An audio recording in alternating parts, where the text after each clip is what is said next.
So, for all those listening who are thinking, man, I would like to get into the publicity game, how do you go about getting a job there at you said JKS was at the time? Yeah, we used to be JKS. We're Books Forward now. We switched in 2020 to kind of have a more all-encompassing name and celebrate 20 years as a company.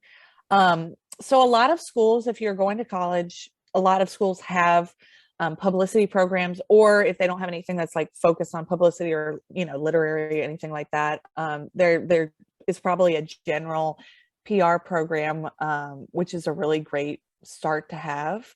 And then a lot of, I think job wise, when you're looking, a lot of publishers have in-house publicity teams, marketing teams that you can look and become a part of.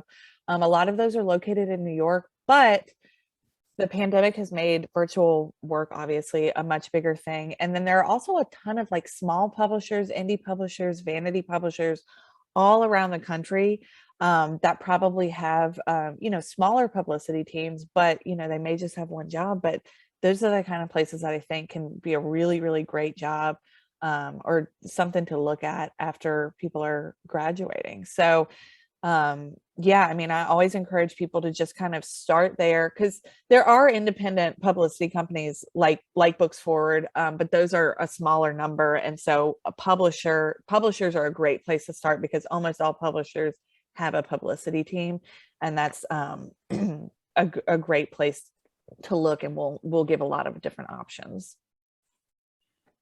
So you get in there 5 years ago. Now you're publicity director, which on paper looks like pretty tremendous. You're training the publicists as they come in the door. So they come in and they say, "Ellen Whitfield, we want to be as wonderful a publicist as you."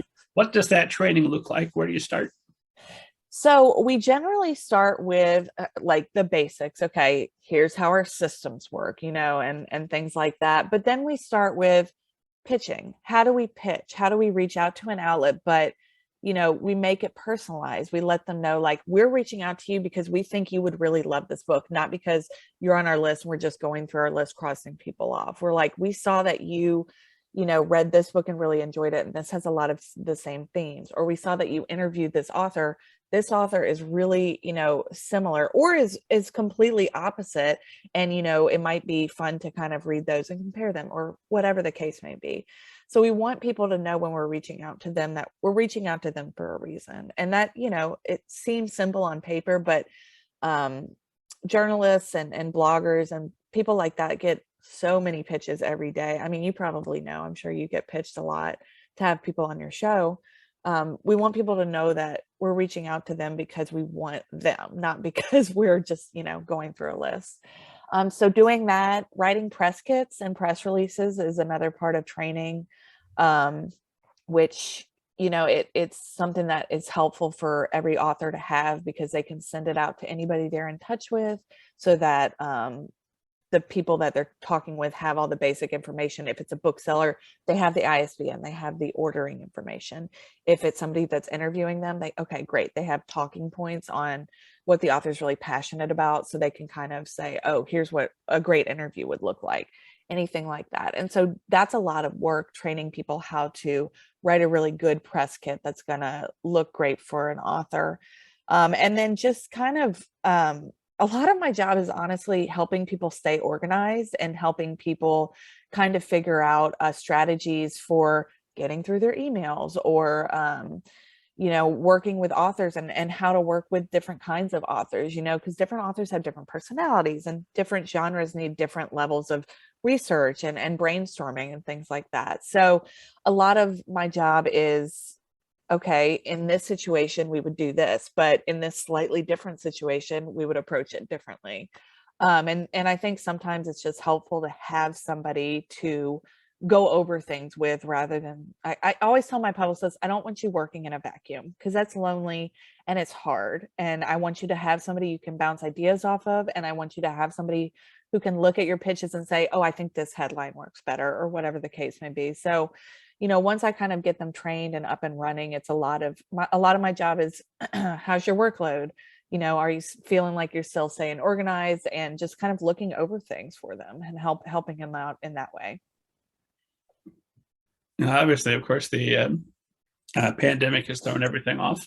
But again, hopefully we're coming back to some semblance of Knock normal. on wood. But prior to that, is everybody coming into one office, one central location, or are you training people virtually even before everyone had to? Yeah, so I actually have been working virtually before the pandemic. We have an office in Nashville and we have an office in New Orleans. I live in Baton Rouge, which is about an hour outside of New Orleans. So I do a lot of the training virtually. I was having interns from LSU, which is in Baton Rouge, and training with them in person.